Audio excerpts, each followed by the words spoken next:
Imagine waking up one morning to the sound of gunfire instead of birds.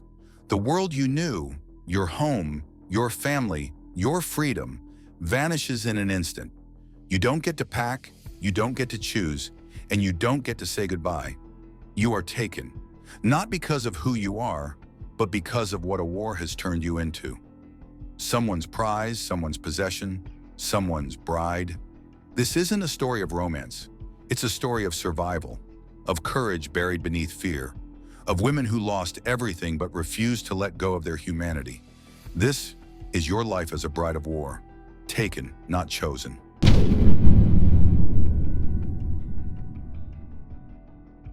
Close your eyes and picture this.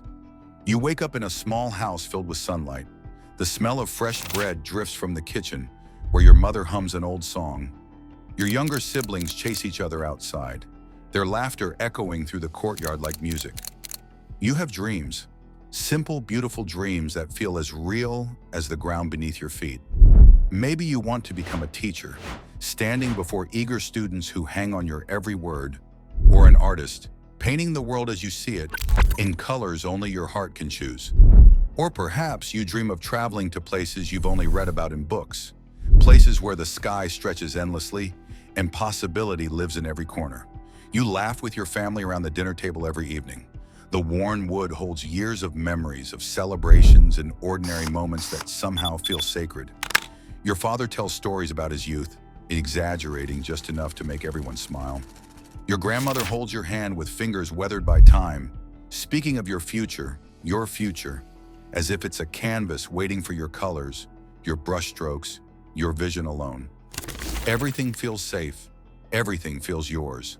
The market buzzes with familiar faces, the baker who always gives you an extra sweet, the old man who sells herbs and knows everyone's business, the women who gather to share gossip and wisdom in equal measure. The streets smell like home, spices, dust, blooming jasmine, life itself. You walk freely, choose freely, love freely. You argue with your best friend about trivial things that seem monumentally important. You make plans for next weekend, next month, next year, as if time is an infinite resource. You don't realize how precious this is, the ordinary rhythm of a life unburdened by fear. You take for granted the luxury of deciding what to wear, where to go, who to be, the freedom to say yes or no, the freedom to dream without permission. But beneath this peace, something darker stirs. Whispers of conflict reach your town like distant thunder, ominous but not yet threatening. Adults speak in hushed tones when they think you're not listening. The news carries stories from faraway places, places that suddenly don't feel so far away. Still, you believe it won't touch you. War is something that happens elsewhere, to other people in other towns. Not here, not to you, not yet.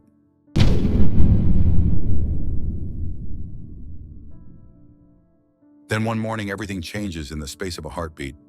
You hear it first, a low rumble that shakes the ground beneath your feet, rattling windows and sending birds fleeing from trees. The rumble of tanks rolling closer, their mechanical growl swallowing every other sound. The crack of gunfire shattering the morning calm like glass breaking. Suddenly, the familiar streets transform into a nightmare you can't wake from. Smoke rises where homes once stood. Homes where you shared meals with neighbors, where children were born, where old people died peacefully in their sleep. Now they're just rubble and ash. People run in every direction, eyes wide with terror, clutching children, belongings, anything they can carry. Some run with nothing at all, just the clothes on their backs and the primal instinct to survive. You try to find your family in the chaos, calling their names until your throat is raw. But your voice is lost in the cacophony of destruction.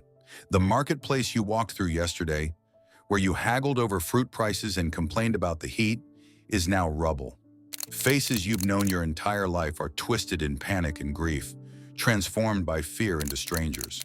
The air tastes like ash and blood, metallic and bitter. You hear screaming, so much screaming, and you realize with horror that some of those screams are your own. Your world collapses in an instant. Everything familiar is gone, replaced by violence and uncertainty, and a terror so absolute it paralyzes you. Armed men flood the streets like a dark tide. They don't ask questions.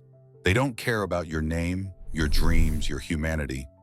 You are just another body in their path, another piece in their brutal game of power and domination. You try to hide, but there's nowhere safe. Every door you try is either locked or leads to more danger. You watch as neighbors are dragged from their homes, screaming, begging, their pleas falling on ears that have been deafened by ideology and hate.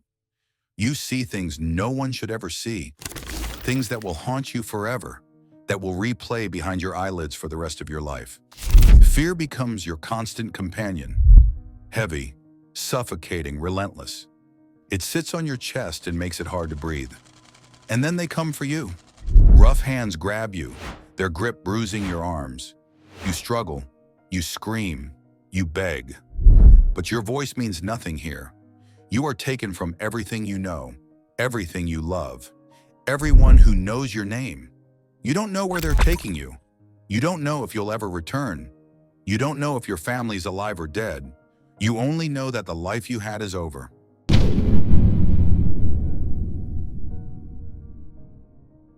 They bring you to a place you don't recognize, a building that might have once been a school or a community center, now repurposed for horror.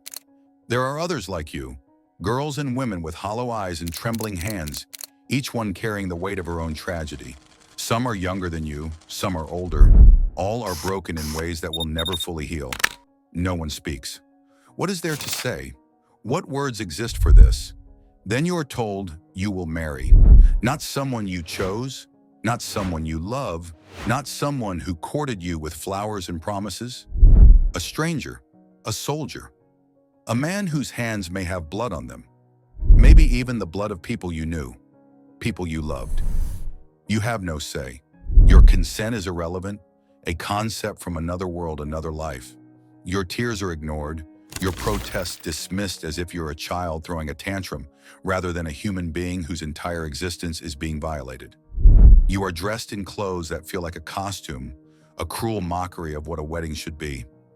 In your old life, you imagined your wedding day, the joy, the anticipation, the love. This is the opposite of every dream you ever had. There is no joy, no celebration, no love, only the suffocating weight of helplessness pressing down on you from all sides. You stand beside a man you've never met, who looks at you not as a person, but as property, as a prize of war, as something he's earned through violence. The ceremony, if you can even call it that, is brief and meaningless. Words are spoken that bind you legally, religiously, socially, but they cannot bind your heart, cannot make you complicit in your own captivity. Every day after that is a battle to hold on to yourself. You wake up in a place that doesn't feel like home, that will never feel like home, next to someone who doesn't know you, doesn't want to know you. You are expected to cook, to clean, to obey, to submit, to be grateful. Grateful for what? For being taken? For surviving? For the privilege of being some man's unwilling wife? You bite your tongue so often it bleeds. You swallow your rage, your grief, your desperation, because showing emotion is dangerous. Anger brings punishment. Sadness brings mockery. You learn to make yourself small, invisible, numb. You master the art of being present while absent, of performing compliance while protecting the small, sacred part of you they cannot reach. But inside you're screaming. Inside you're still fighting. Inside you're still you. You think of your family constantly. Are they alive? Are they searching for you? Do they even know where you are? Do they lie awake at night wondering the way you wonder about them? The not knowing is its own kind of torture, perhaps worse than knowing the worst. You are not chosen, you are taken, and every single day you fight an invisible war just to remember who you were before this nightmare began.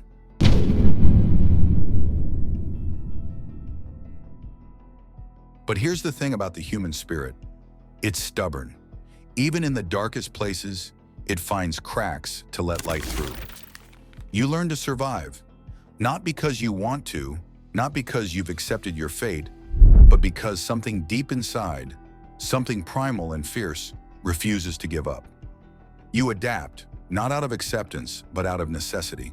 You memorize routines, anticipate moods, navigate danger with the precision of someone walking through a minefield, where one wrong step means destruction.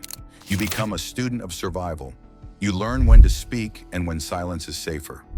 You learn which battles to fight and which to surrender. You learn to read faces, to sense danger before it fully manifests, to protect yourself in ways both small and significant. You find strength in the smallest victories, a moment alone where you can breathe without performance, a hidden photograph of your family tucked beneath a floorboard, preserved like a sacred relic, a quiet conversation with another woman who understands because she's living the same hell, and in that shared understanding, you find a moment of solidarity that makes you feel less alone. These tiny acts of resistance become your lifeline, proof that you're still human, still capable of connection and meaning. You discover resilience you didn't know you possessed. When everything external is controlled, your body, your time, your movements, you guard what's internal with ferocity. Your thoughts remain your own. Your memories cannot be taken. Your identity, your essential self, lives in a place they cannot reach no matter how much they try. Sometimes fleeting moments of hope appear like stars breaking through storm clouds. A kind word from an unexpected source. A day without violence. A dream where you're free again, running through fields with your siblings, laughing like you used to, the weight of captivity lifted. You wake up and the dream dissolves like morning mist. But for those few precious seconds, you remembered what happiness felt like. And remembering is its own form of resistance. You befriend your own shadow, learn to find comfort in silence and solitude.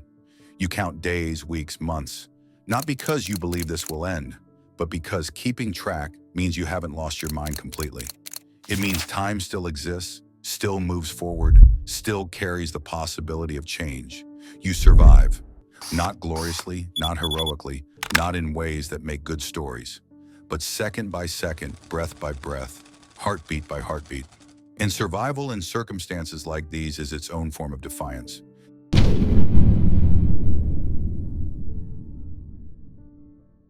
But survival comes with a price that compounds daily.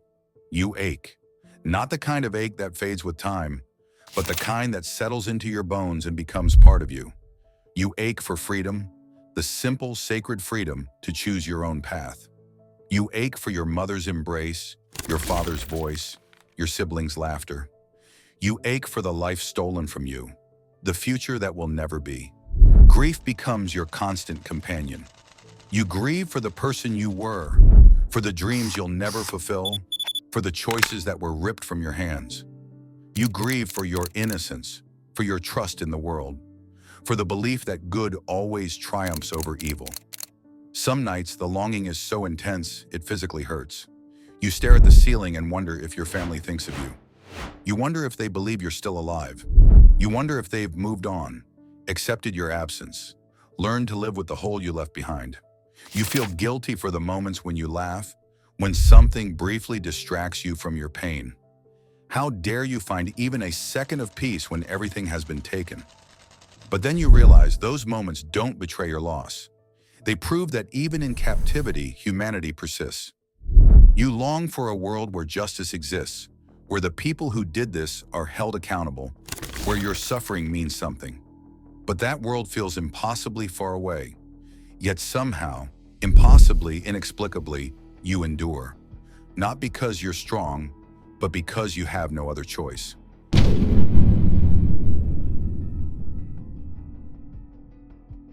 If you are living this story right now, hear these words. You are not defined by what was done to you. You are defined by how you rise each morning despite it. You may not have chosen this path. The forces that brought you here were cruel, unjust, and beyond your control. But within the tiny spaces they couldn't conquer, your mind, your heart, your unbreakable core, you still have power. The power to remember, the power to hope, the power to refuse to let them erase you completely. Your courage doesn't look like what the movies show. It's not dramatic or loud. It's quiet and persistent. It's getting up when everything in you wants to stay down. It's protecting your spirit when they have taken everything else. It's holding on to your humanity in the most inhumane conditions. To those watching who have never experienced this, Understand that these stories are not ancient history or distant tragedy. They're happening now to real people with real dreams, in conflicts around the world. Every forced marriage represents a stolen life, a silenced voice, a future destroyed. We must bear witness. We must remember. We must fight to ensure that no one else has to endure what you've endured. And to you, the survivor, your story matters. Your pain matters. Your resilience matters. You are not forgotten. You are not alone. And one day, when you're ready, you can choose to transform this suffering into something that helps others, that changes systems, that ensures future generations don't share your fate. You can choose to rise. Carry this story with you, not as entertainment, but as testimony. Remember that behind every statistic, every headline about war, there are real people fighting invisible battles just to remain themselves. Even when everything is taken, your spirit, your essential, irreducible self, can remain yours. Never forget that truth.